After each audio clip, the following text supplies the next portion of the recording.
আসসালামু আলাইকুম। আজকের এই ভিডিওটি খুবই ইন্টারেস্টিং, তাই আমার চ্যানেলে যারা নতুন রয়েছেন তাদেরকে সাবস্ক্রাইব করার একটি ছোট্ট অনুরোধ থাকবে। आपके सामने एक बड़ा सा रेड बटन है। আর আমার চ্যানেলের অলরেডি সাবস্ক্রাইবার যারা রয়েছেন তারা অনেকেই এভাবে ভিডিও দেখে চুপি চুপি পালিয়ে যান, তাই ভিডিওটিতে লাইক করে যাওয়ার একটি ছোট্ট অনুরোধ থাকবে। শুভ কাজ যত তাড়াতাড়ি সম্পন্ন হয় ততই মঙ্গল। আচ্ছা ঠিক আছে, আপনাদের অনেক ধন্যবাদ। বাসের ভাড়া প্রদান নিয়ে স্কুলের বড় ভাইয়ারা যা করেছে তা কি তুমি সমর্থন করো? তোমার বক্তব্যের পক্ষে যুক্তি দাও।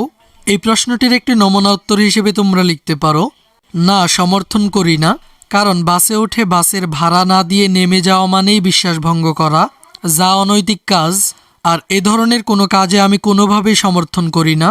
তবে তাদের কাছে যদি টাকা না থাকতো তবে তারা কন্ট্রাক্টরকে বিষয়টি বুঝিয়ে বললে তিনি অবশ্যই তাদেরকে ক্ষমা করে দিতেন।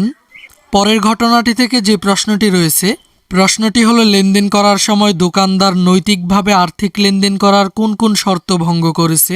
এই প্রশ্নটির উত্তরে তোমরা লিখতে পারো, লেনদেন করার সময় দোকানদার নৈতিকভাবে আর্থিক লেনদেন করার সময় যেসব শর্ত ভঙ্গ করেছে তা নিম্নরূপ: লাভ করতে গিয়ে অন্যের ক্ষতি করেছে, তথ্য গোপন করে খারাপ পণ্য বিক্রয় করেছে, আর্থিক লেনদেনে প্রতারণা করেছে এবং ক্রেতাকে ঠকিয়েছে, আর্থিক লেনদেনের সময় মিথ্যার আশ্রয় নিয়েছে, আর্থিক লেনদেন করার সময় ক্রেতার সরলতা ও অপারগতার সুযোগ নিয়েছে।